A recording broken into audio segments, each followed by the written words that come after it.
Fala, meus amores, tudo bem? Beleza? Bom dia! Hoje nós vamos falar sobre funções sintáticas lá na página 52 do livro de vocês, mas a gente também, né, como vocês já me conhecem, a gente vai mesclar com outro autor, né, que é dessa coleção da morfologia, que eu tô apaixonada, né? Eles têm a parte da morfologia e tem a parte da sintaxe também, que é do Mário Perini. Maravilhosa, gente. Eu tô apaixonada por essa coleção. E a gente vai falar também algo que ele, né, aborda, que essa questão da sintaxe, que ele aborda nesse livro dele, além do livro de vocês, que fala sobre as funções sintáticas, né? Então, a gente vai começar com Mário Perini. Esse livro dele é de 2019, ó, bem recente. E aí ele tem um capítulo que ele fala da forma e significado. Então, a gente está falando da sintaxe, né? Da sintaxe. A gente está lá na página 52 do livro, dá para ver direitinho, dá. 52 do livro, e a gente vai dar uma pincelada no Mário Perini, né? 2019, Mário Perini, lá no capítulo 3, quando ele fala de forma e significado.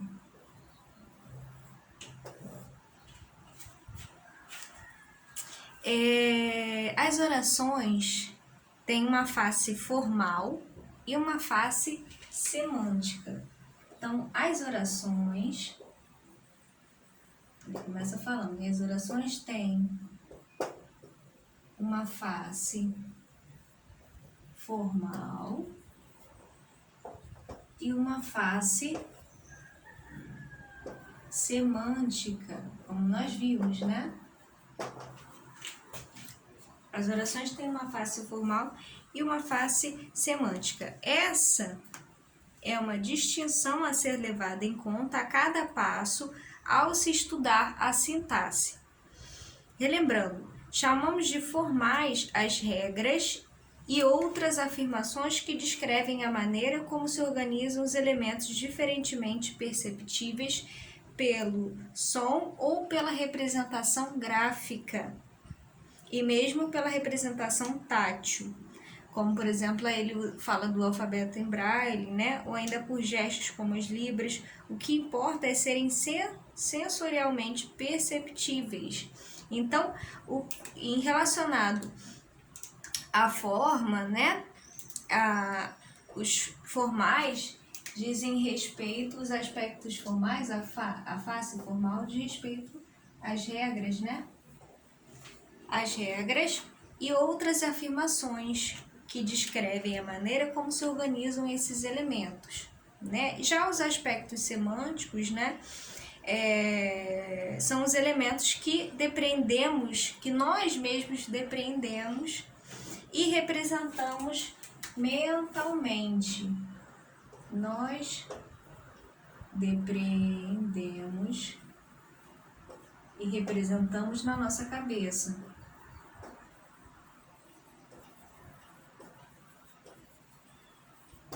Mentalmente, ok? Pode-se entender a sintaxe como estudo da face formal, né? A sintaxe como estudo da face formal das sentenças. Assim, uma frase como... Deixa eu botar a frase aqui que ele colocou. Na frase como... Os meus alunos ajudavam a diretora. Os meus alunos ajudavam a diretora.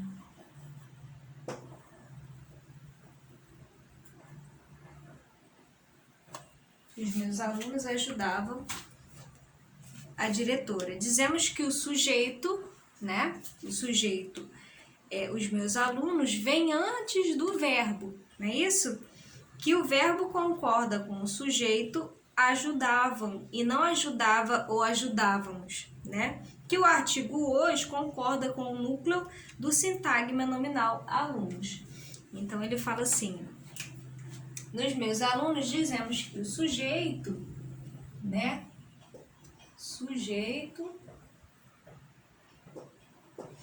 Que o sujeito vem antes do verbo, certo? Vem antes do verbo, que o verbo concorda com o sujeito, né? Os meus alunos, no plural, o verbo concorda com o sujeito. Que o artigo os, né? Concorda com o núcleo do sintagma nominal alunos, né?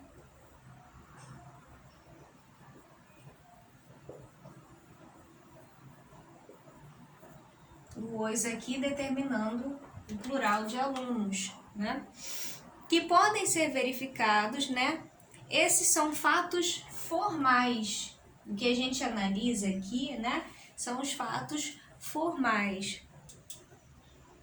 Verificados simplesmente olhando a frase, né? E as suas partes. Esses são os aspectos formais, né?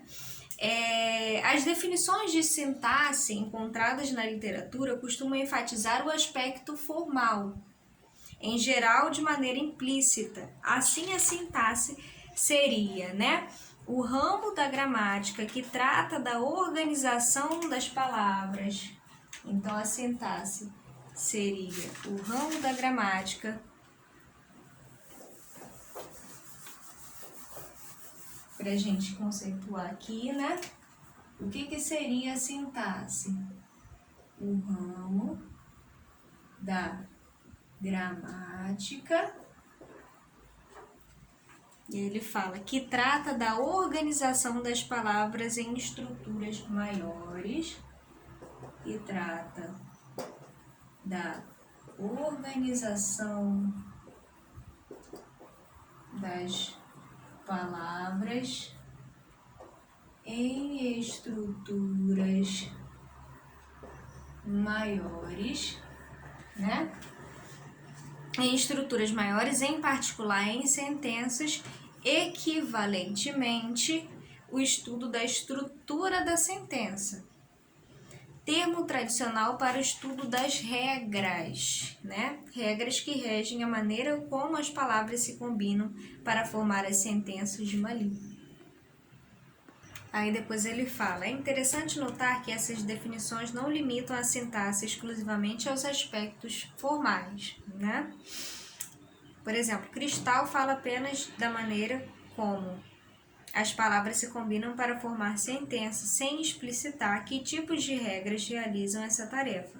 Mas a combinação das palavras na sentença não dependem apenas de fatores formais.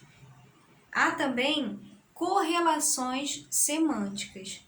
Então, você tem tanto a forma, né, quanto as correlações semânticas também, né? A forma, que são aquelas regras que nós já vemos, né, quando a gente analisa uma frase, tudo aquilo que nós vimos, né, o sujeito, a concordância do verbo com o sujeito, né, os sintagmas né, nominais, enfim, os sintagmas nominais, os sintagmas verbais, né? Um exemplo é a organização de constituintes, né, que correspondem a unidades de significado. É possível que mesmo a concordância do verbo seja, no fundo, um fenômeno semântico também. Então, não tem como você separar, né, apenas a forma, né, sem você também que considerar os aspectos semânticos. Certíssimo? Então, a gente sabe que é importante a gente entender os aspectos formais e os aspectos semânticos na área da sintaxe, né? Agora, a gente vai ver, né, com maior detalhe esses aspectos, os aspectos desse fenômeno que é importante na análise das sentenças, né? Então, por exemplo, ó, os passarinhos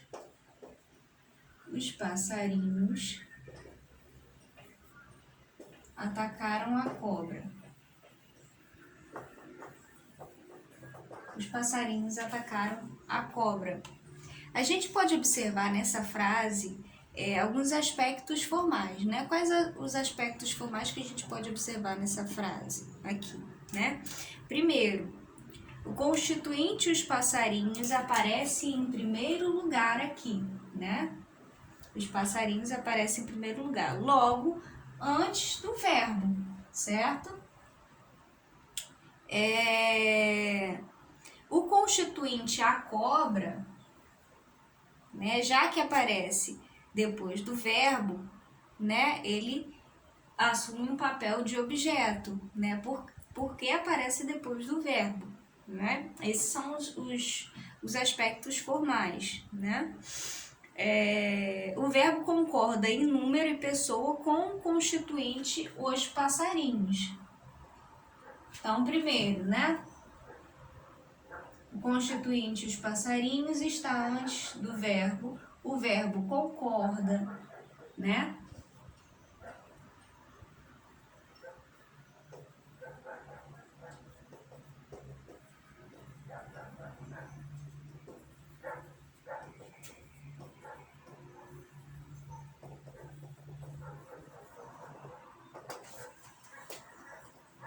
O verbo concorda em número e pessoa com os passarinhos, né?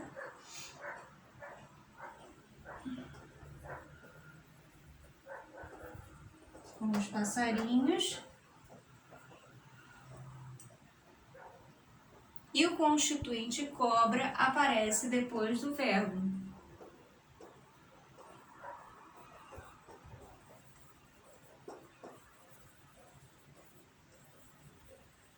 Aparece depois do verbo, né? Esses são os aspectos formais. Esses traços definem o que a gente chama de funções sintáticas. Então, esses traços formais, né, esses aspectos formais, é o que a gente vai chamar de função sintática, né? O constituinte que vem logo antes do verbo, né, todo mundo sabe que é o sujeito, né? Todo mundo sabe que é o sujeito. Ao outro constituinte, vamos chamar simplesmente de objeto, que vem depois do verbo, né? É chamado de objeto. Este poderia ser o sujeito em outra frase. A cobra poderia ser sujeito também em outra frase, né?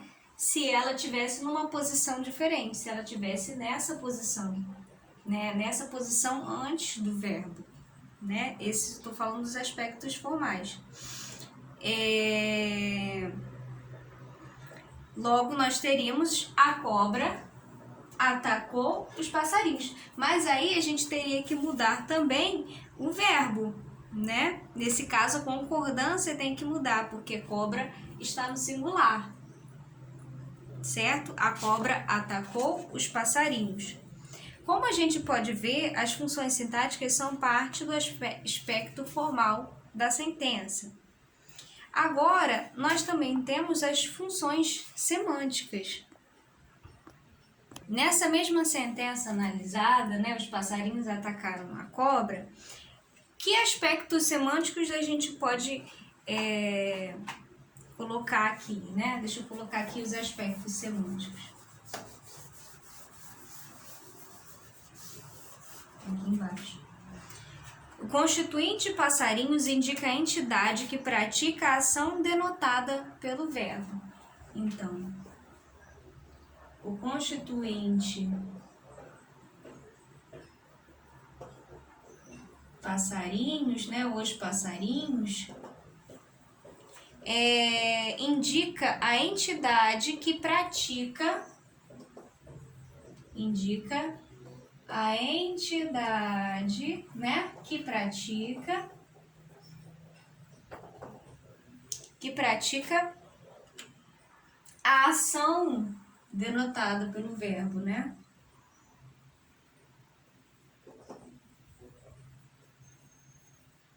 Pelo verbo. Que mais de aspectos semânticos que nós podemos ter? O verbo denota uma ação, né? O verbo denota uma ação. Tudo isso a gente pode constatar mentalmente, né? A gente pode fazer essa constatação mentalmente. Que outro aspecto? O constituinte a cobra indica a entidade que sofre a ação, né? Isto é, a que é atacada, nesse caso aqui, né? O constituinte cobra, né, indica a entidade que sofre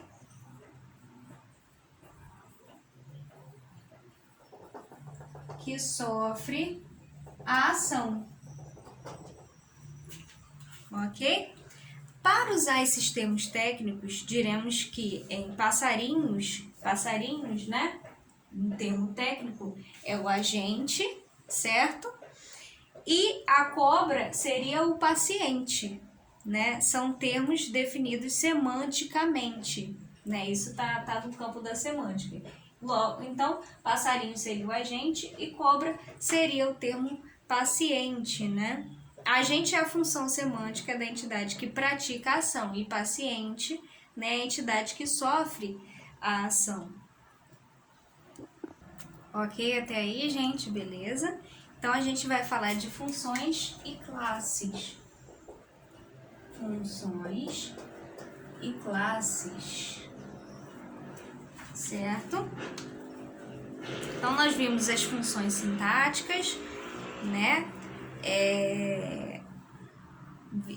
O que a gente viu, né, anteriormente sobre as funções sintáticas, como o sujeito, né, ou como as funções como sujeito, por exemplo, né, e as funções semânticas, como o papel de agente, o papel de paciente, né, por exemplo, né, há outras funções semânticas, mas a gente vai trabalhar apenas basicamente essa, para que a gente consiga entender, né, essa questão dos aspectos semânticos e formais.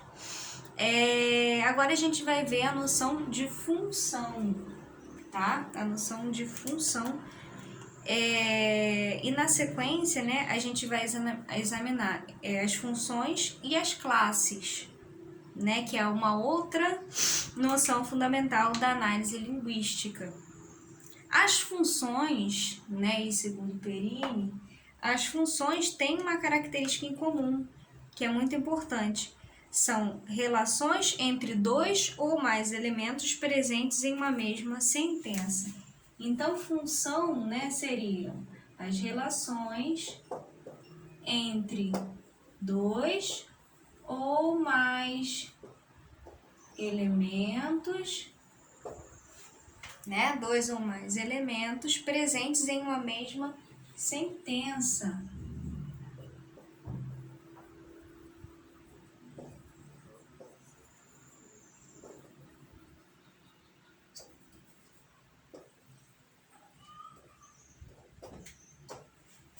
Em uma mesma sentença. Assim, por exemplo, na frase: A dentista consertou meu molar com muito cuidado.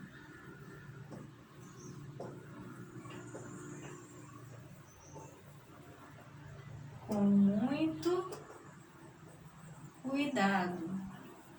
Então, nessa sentença, a dentista consertou meu molar com muito cuidado. Temos as funções sintáticas como a dentista, não é isso? A dentista, que é o sujeito, o meu molar, que é o objeto, não é isso? O verbo consertar, né, que vem depois do verbo. Meu está antes de molar, né? Meu está antes de molar e dentro do mesmo constituinte. E temos funções semânticas como a dentista assumindo o papel de agente, não é isso? E assumindo o papel semântico de agente da ação que expressa pelo verbo, e o meu molar é paciente dessa mesma ação, né, de consertar.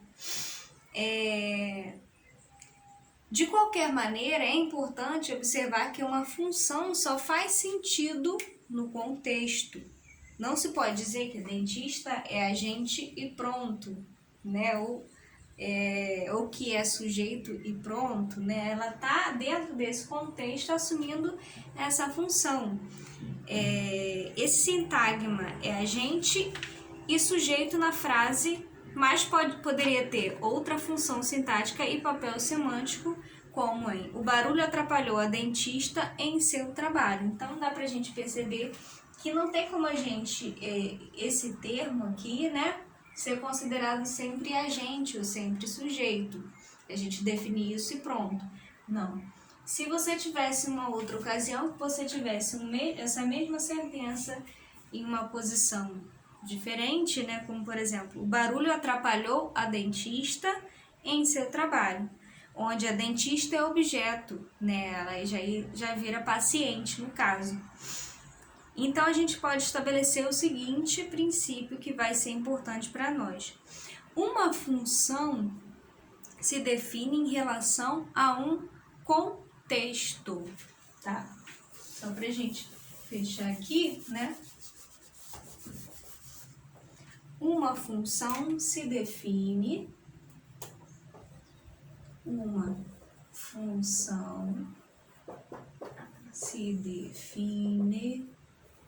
pelo contexto. Uma função se define em relação a um contexto, tá bom? Não necessariamente que ela tenha que ser só isso, né? E pronto, né? Uma função acabada. A função é a expressão de uma relação entre elementos de uma mesma frase e é responsável pelo fato de que uma frase não é simplesmente uma sequência de palavras, né? Não é um amontoado de palavras, mas também uma sequência de constituintes ligados por determinadas conexões sintáticas e semânticas. A gente fecha por aqui, né? E aí na próxima aula a gente fala sobre as classes, tá bom? Beijos, tchau, tchau.